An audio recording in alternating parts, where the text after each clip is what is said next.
So the first things first, where he messed up is in the beginning. There goes the forge. He was gonna make a command center right here, but he decided not to. You saw that? He was trying to go heavy greed. Watch. Slow motion. Oh shit, I guess I saw it just for a glimpse, maybe? I saw the green.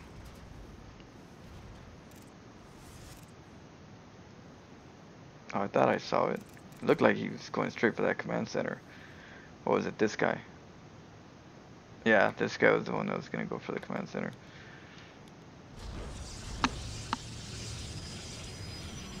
And he should already, the fact that he doesn't have 2 gases really hurt him. But the fact he didn't have 2 gases means he wanted to get that fast command center. He wanted to be very risky and go, you know what, I don't get gas, I'll just get an expansion right after my racks, and then I'll follow it that way. And because of that, he's going to have a really late factory, a very late factory.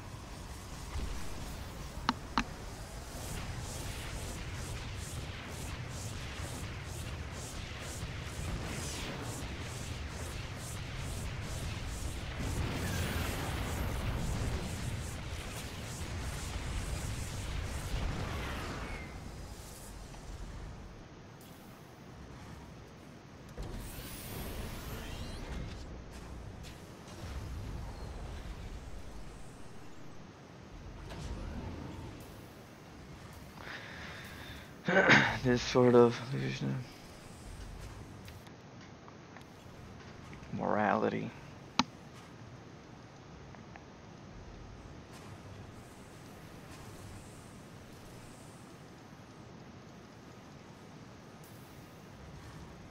Alright, so here I'm getting an expansion, he's getting an expansion.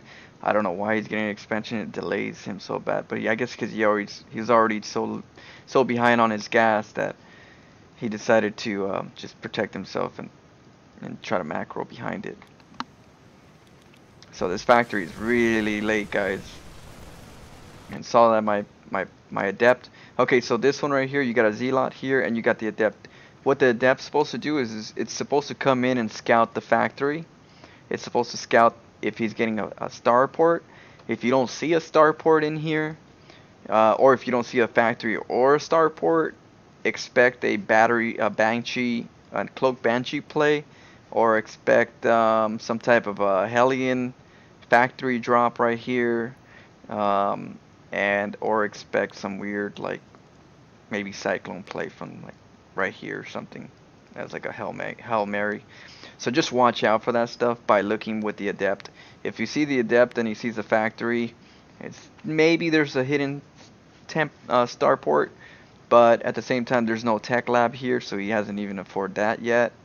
But just in case, I make my cannon so I can protect it from a banshee play.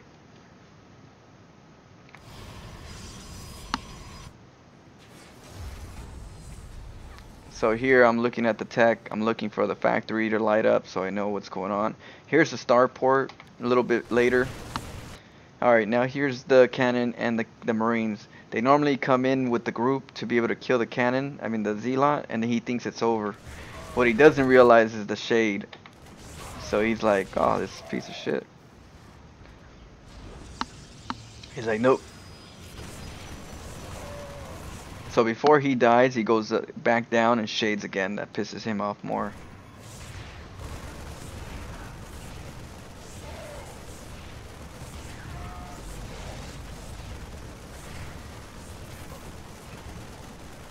Kills so many marines.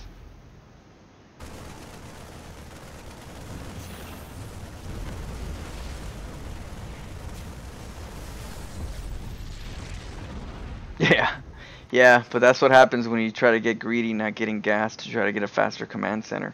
So cause and effect, if you see that happen, then you know you're ahead. I already knew I was ahead because of that situation, so I was like, okay, cool.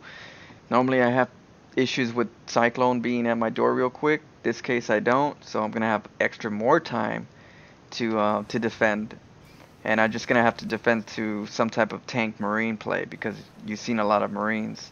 You know it's gonna be at your door in a little bit because they never just go, oh, well, I'm just going to have these Marines here and just stay here. No, they go, no, this guy cannon rushed me. I should be able to go to his door and kill him. So that's what he's doing right now. He's like, this cannon rusher should die. What should he have right now, you know? But guess what? I have a stasis right here, a stasis right here for secondary protection. I have a cannon with 2 battery shields. The battery shields are for the cannon and for the Tempest. Make sure the Tempest don't die. They stay on the high ground protecting the low ground. The Stalker right here is going to get in front of this stasis ward to not show that there's something there. And this Oracle, when you make the Oracle, you don't just go to his base to try to kill some SCVs. They're gonna, like, in this day and age, Terrans are already, you know, in this level making turrets right off the bat. So don't expect to come in and be sneaky like in the lower levels and start sniping out some SCVs and go, oh yeah, nice, and he's not moving them, cool. Pop, pop, pop, pop, pop, pop, pop, pop. You know, it doesn't work like that in the higher leagues. In the higher leagues, you come in, and then there's a turret, and you try to kill 1 or 2, and you die. You lose the Oracle. My play, I don't use the Oracle for that. I use it defensively, and I make as many stasis as I could throughout the whole game with the Oracle. You gotta tell yourself, when I lost that Oracle in the beginning of the game, how many stasis would I have been able to make as protection by not losing that Oracle? You can make a stasis here in case he drops here and moves forward and he gets stasis right here. You can make a stasis here in case he comes in and tries to drop Widow Mines and gets stasis before they land. There's a couple different ways you can do it with the Oracle. It's up to you how, and this is how I do it. This is my defense versus like mass Marines. That way they get split up and I can whittle them down. See?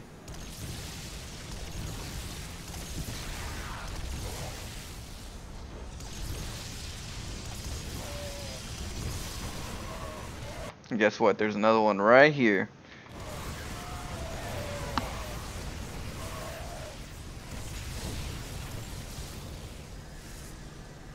And I'm putting another one right here in case he tries to get crazy and goes up again.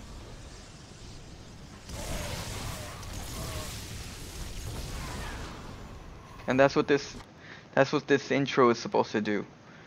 Basically, it's cannon rush the Terran, go back home, make your base, get your defensive units to be able to deny this frontal assault.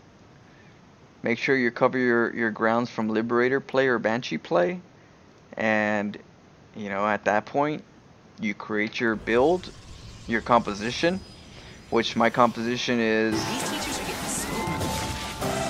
oh shoot, thank you so much, host Lisman, thank you.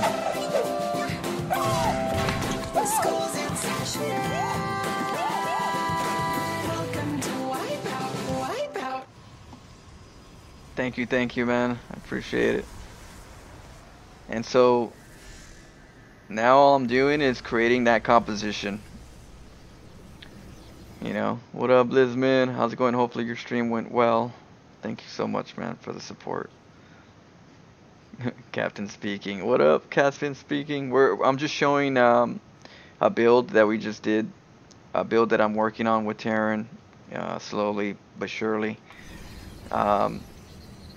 Now you're just defending, right? You're on 2 bases.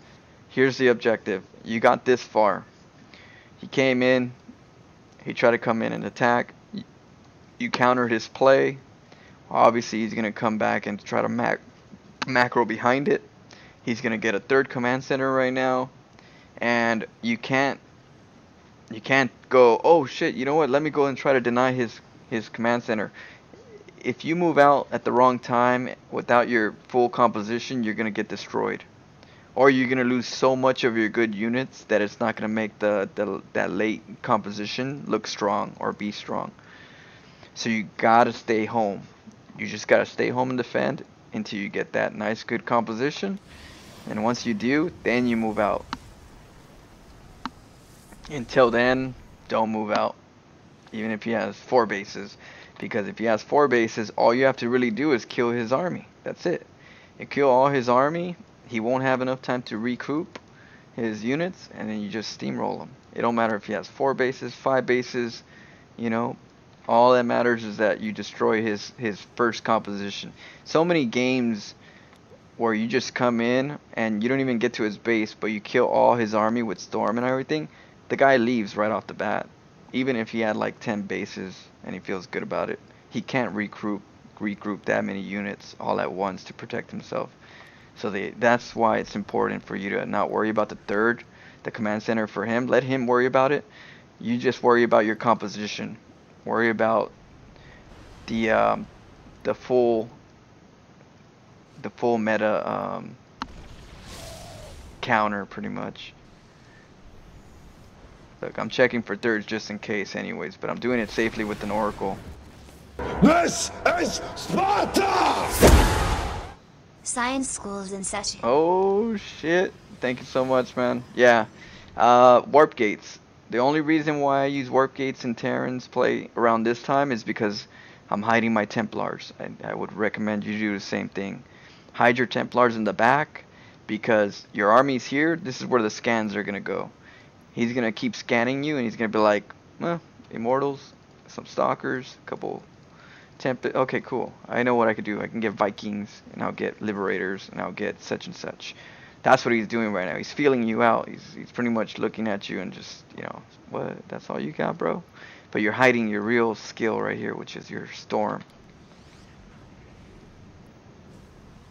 And that's why that's the only reason why I use warp gates so early in the game, is just to hide him. I don't want to I don't want him to scan here and then a Templar just comes out and walks out and be like, oh, he's going Templars. You know, that's why the Templar archive's in the back, hidden in the back. Now comes the mothership. The mothership is, now remember, I came over here just to kill the Marine if there is a Marine here. Remember that there's sometimes a Marine at your third, you know, and because you got to make sure that the mothership doesn't get scouted. So yeah, I looked over here, nope, no scout, no Marine. Okay, cool. His army's over here just kind of like, oh, how am I going to kill him? How am I going to kill him? See? He was trying to kill your third. Pretty much just trying to snipe your third.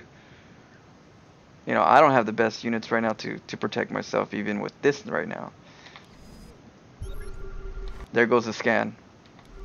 Now in this case he didn't scan my army, but he's pretty much hovering to my third, both thirds. Look at that. He's just like, oh. He's scouting everywhere now. Look at that. Oh, he's at another base. This mothership just hiding, going through everything. And make sure, one rule, before your Nexus goes inside, your mothership goes inside his base, make sure you have 100 energy. Make sure you have 100 energy. I've ran into it where I just went, oh shit, you mean he didn't have energy to recall right from the start? No, it takes a little while. So, you know, make sure you're at 100 when you go in. See, right here, he was like, oh, okay, this is his game plan. I got a third base. He doesn't have a third base. So far, I'm beating the Protoss player in macro. I got 3 bases. He doesn't have third base. Once he gets a third base, I'll deny it, which is going to delay his third base again, which is that's his objective. And the fact that he has Marines everywhere, you're not going to be able to go to his base without him knowing. He's going to know that you're walking across the map, so he's going to try to set up. With the mothership, he's not going to be able to react. With the mothership, you go up his base and you're already in there. Your army's already in there. See, he was going to send his Vikings right there, but he's like, oh shit, the whole army's over there. You know? And so the other thing is, don't forget, you have a recall with your mothership and you have a recall with your Nexus. So you can do 2 recalls. One over to your opponent's base, and then 1 recall back home to protect your base.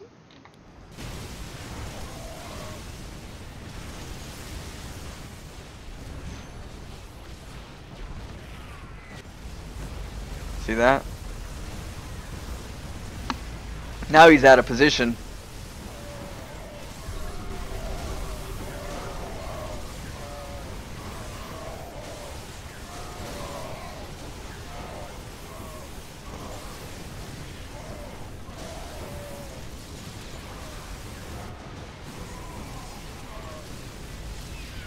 Horrible, horrible death.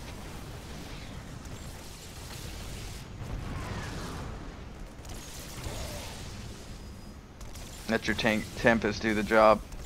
That's what the Tempest is for.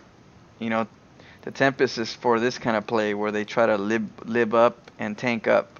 This tank right here and lib is the reason why you get Tempest with your compositions.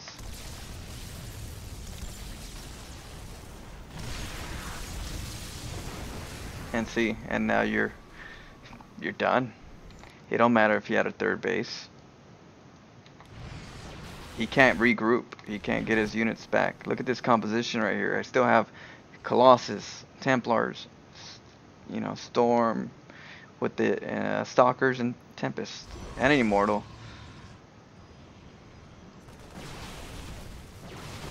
So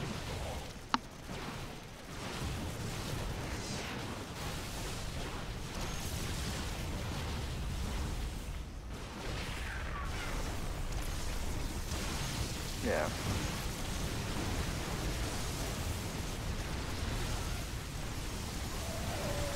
And it's really fun to destroy things. It also helps you with muscle memory of how fast things can get destroyed with the compositions you have. So it's a really good muscle memory to try to be able to memorize how fast things die with your comp.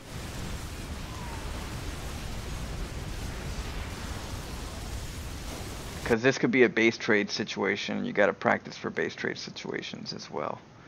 So